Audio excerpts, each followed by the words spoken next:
Isusa Hrista po Ivanu.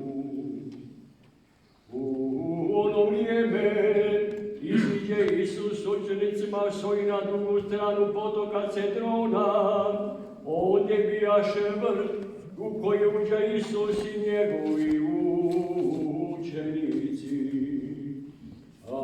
A poznavaše to mjesto Juda, njegov izdajnik, jer se Isus ondje često sastajao sa svojim učenicima. Juda onda uzeše tu istražare osvećenih kavana i farizeja, te dođe onamo sa zubljama, svjetiljkama i oružjem. A Isus, znajući sve što će s njim biti, istupi naprijed i ih upita: Koga tražite?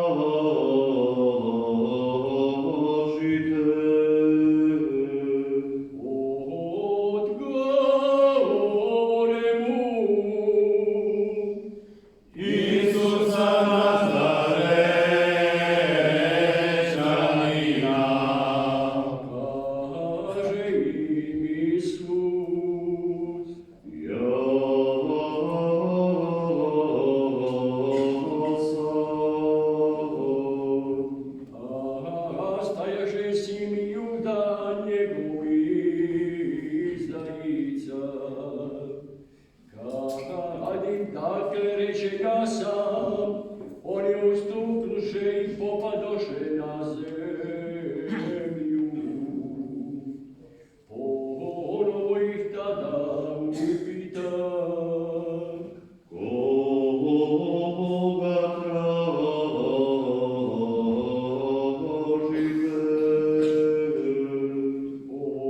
Oni odgovore: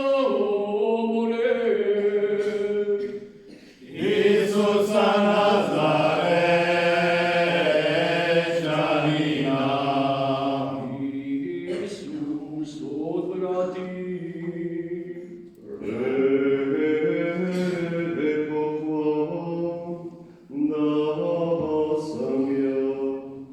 Ako dakle mene tražite, pustite ove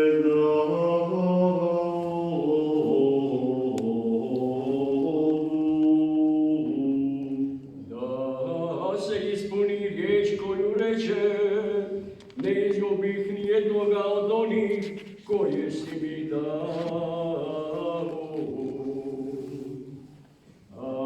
A Šimun Petar isuče mač koji imaše uza se, pa udari slugu velikog svećenika i osjeće mu desno uho. Sluga se zvao Maleho. Na to Isus reče Petru: Jeni maču korice, čašu koju mi dade Otac, da ne pijem. A četa zapovjednik i židovski stražari uhvatiše Isusa te ga svezaše. Odvedoše ga najprije Kani, jer on biješe tast Kajfe, velikog svećenika one godine.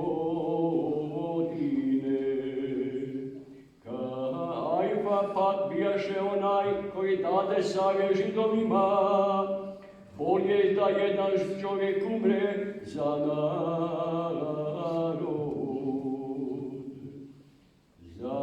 Za Isusom su išli Šimun Petar i drugi učenik. Taj učenik bijaše pozna s velikim svećenikom, pa s Isusom uđe u dvorište velikog svećenika. Petar ostavani kod vrata, tada taj drugi učenik, znalac velikog svešenika, iziđe i reče vratarici, te uvede Petera. Na to će sluškinja vratarica Peteru. Da nisi ti učenika ovoga čovjeka. On odvrati. Nisam. Stajahu ovde sluga i stražari, raspirivahu žeravicu, jer bijaše studeno i grijahu se. S njima stajaše i Petar i grijaše se.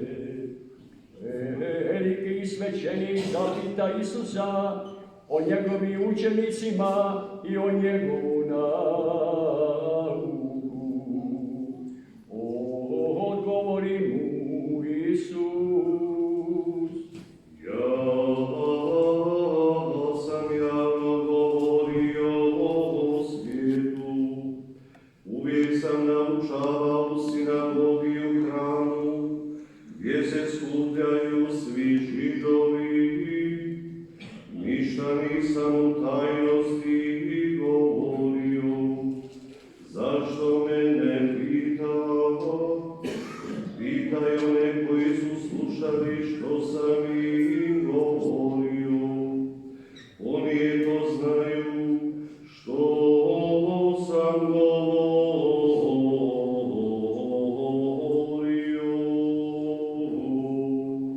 Na te njegove riječi, jedan od nazornih stražara udari Isusa po obrazu, govoreći: Tako li odgovaraš velikom svećeniku? Odgovori mu Isus. Ako sam krivo rekao, dokaži da je krivo. Ako li pravo, zašto me udara? Ana ga zatim posla svezana Kajfi, velikom svećeniku. Šimun Petar stajao je ondje i grijao se. Rekoše mu: Da nisi ti od njegovih učenika. On zna njega. Nisam. Na to će jedan od slugu velikog svećenika, rođak onoga koji mu Petar osjeće uho. Nisam li te ja vidio u vrtu s njime? I opet za njega Petar, odmah zatim pijetao zapjeva. Od Kajfe odvedoše Isusa u dvoru pravitelje. Bilo je rano jutro, no oni ne uđoše da se ne okajaju, već da mognu blagovati Pasku. Pilat tada iziđe pred njih i pita: Kakvu tužbu iznosite protiv ovoga čovjeka?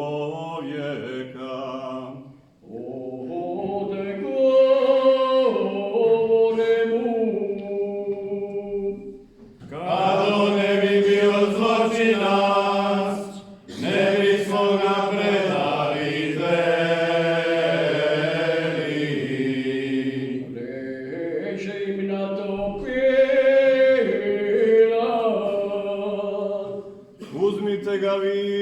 služite mu po svom zakonu. Odgovoriše mu Židovi. Nama nije dopušteno nikoga pogubiti. Da se ispuni riječ Isusova, kojom je označio kako mu je smrću umrijeti. Na to Pilat uđe opet u dvor, pozove Isusa i upita ga: Jesi li ti kralj židovski? Odgovoriše mu: Govoriš li to samo sebe, ili ti to drugi rekoše o meni? Pilat odvrati: Zar sam ja Židov? Tvoj narod i glavari svećenički predadoše te meni, što si učinio. Odgovori Isus: Kraljevstvo moje nije od ovoga svijeta. Kad bi moje kraljevstvo bilo od ovoga svijeta, moje bi se sluge bojile da ne bude predan Židovima. Ali kraljevstvo moje nije odavde. Na to mu reče Pilat: Ti si dakle kralj. Isus odgovori: Ti kažeš, ja sam kralj, ja sam se zato rodio i došao na svijet, da svjedočim za istinu, koje god istine sluša moj glas. Reče mu Pilat: Što je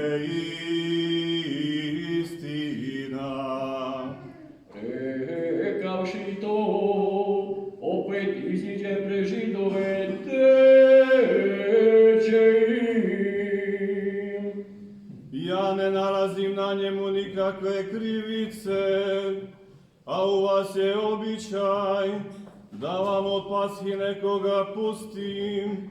Hoćete li dakle da vam pustim kralja židovskoga? Ovi kaže na to opet: Ne toga, nego Barabu. Baraba bijaše razbojnik.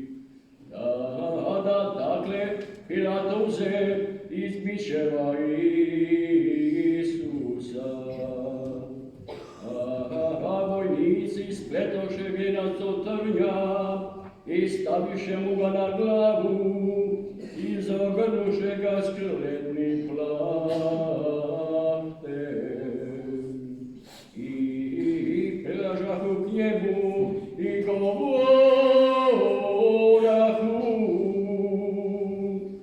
Zdravo kralju židovski.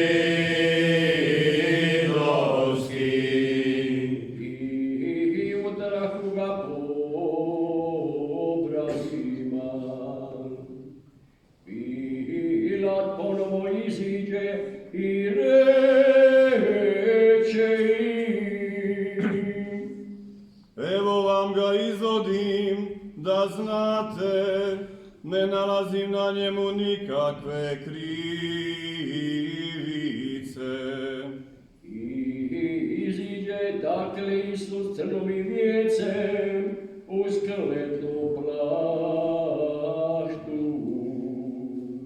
Aha, Pilat ime reče, Evo čovjeka. no, kad ga ugledaše ga vali svećenički stražari, povikaše. Razni.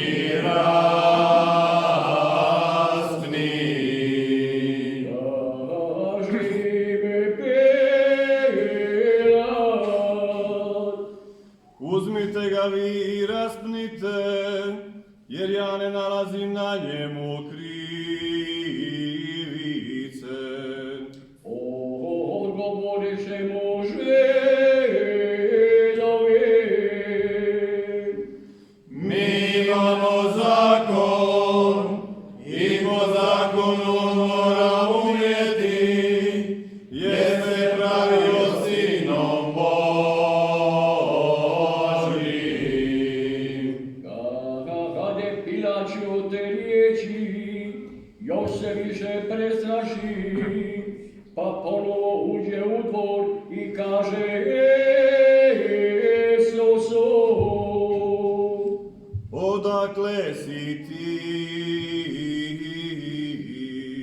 no Isus mu ne dade odgovora. Tada mu Pilat reče, Zar meni ne odgovaraš? Ne znaš li da imam vlast pustiti te i da imam vlast da te razapnem? odgovori mu Isus. Ne bi imao naravno nikakve vlasti, da ti nije dano dostup. Zbog toga ima veliki grijeh onaj koji me predao tebi.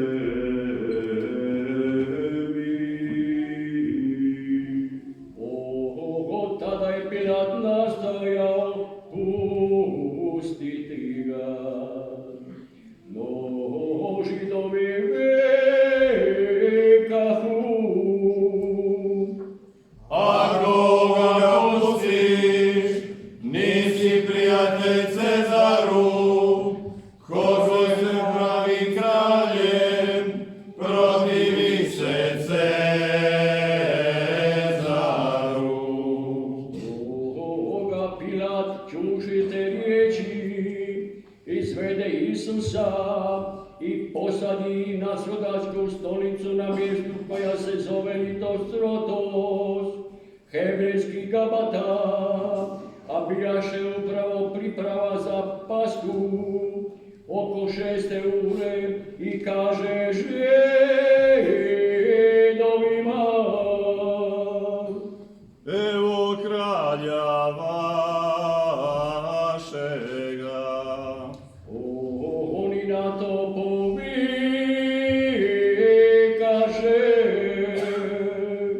Ukloni,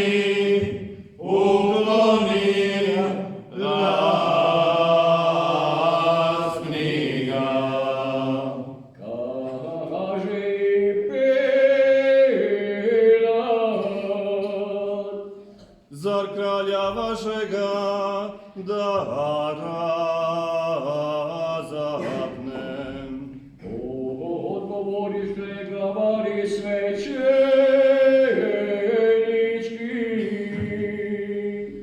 Mi nemamo kralja osim Cezara. da im ga preda da se razapne. Uzeše dakle Isusa, a a on noseći svoj križ iziđe na mjesto zvano Lubajsko, hebrejski Golgota.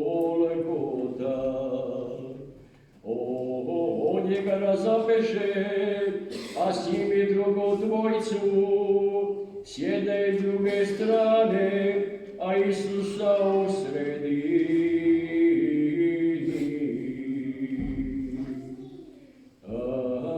Napisa Pilat i natpis, te ga postavi na križ.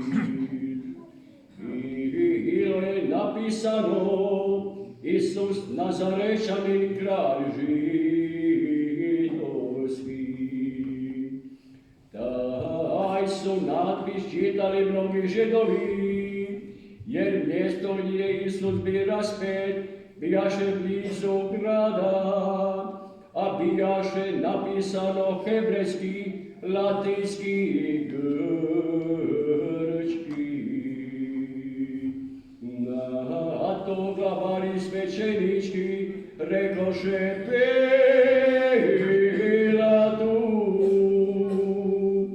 Nemoj pisati kralj židovski, nego da je on rekao kralj sam židovski. Pilat ode govori: Što napisah, napisah.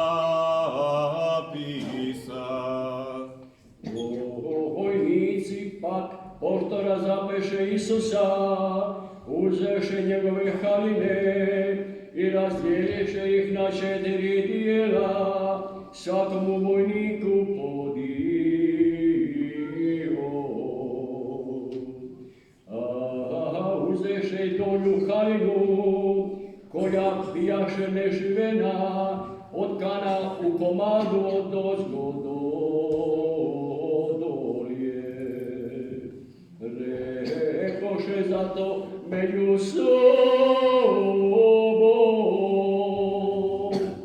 Ne derimo je, nego bacimo za nju kocku, pa go mu dopadne. Da se ispuni pismo koje veli: razdjeliše među sobom haline moje, za odjeću moju baciše koceku. I vojnici učiniše tako.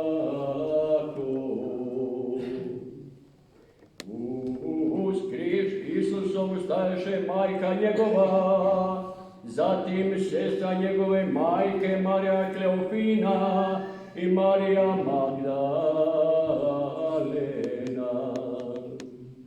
Kad Isus vidi majku i krad nje učenika koga je ljubio, reče majci: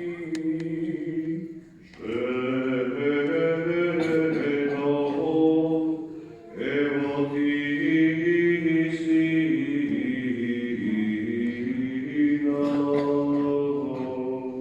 Zatim reče učeniku: Evo ti majke.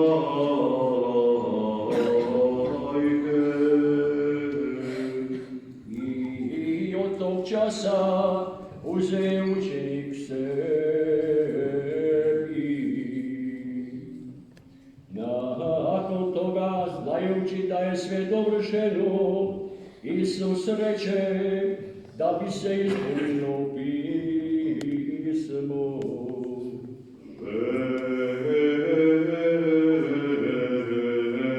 Gledam sam. Onde je stajala posuda puna octa. I natakoše na izopovu trstu spužvu, natopljenu ostom, pa je primakoše njegovim ustima. Čim Isus uze ocat, reče: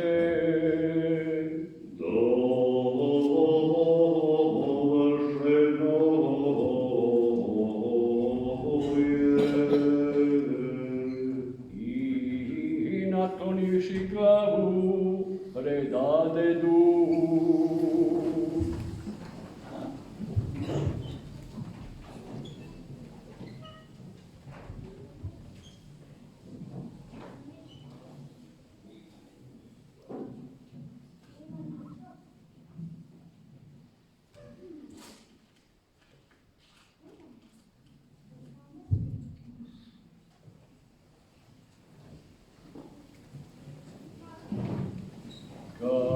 Kako bijaše priprava, da ne bi tijela ostala na križu preko subote, jer velik je dan bio one subote.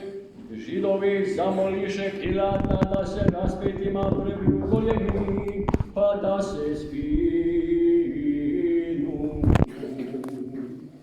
Dođoše dakle vojnici i prebiše koljeni prvome i drugome, koji su bili s Isusom raspeti.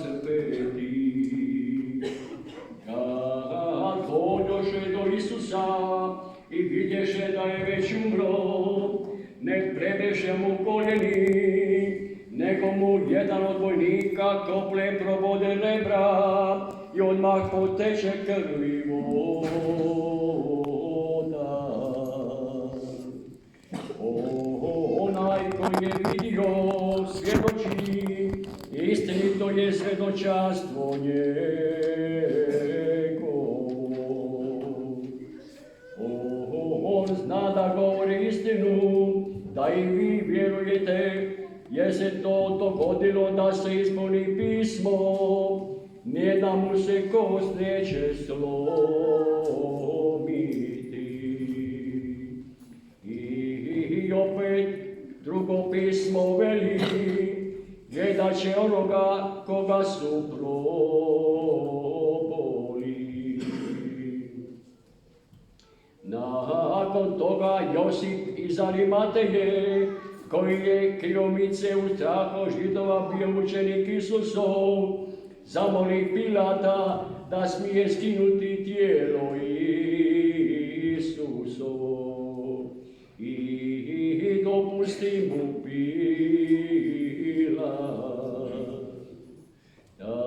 Ako Josip ode i skine Isusovo tijelo, dođe i Nikodem, onaj koji ono prije bio došao k Isusu noću i donese sa sobom oko stolima smjese smirne i aloja. Uzeše dakle tijelo Isusovo i poviše u povoje s mirisima, kako je Židova običaj za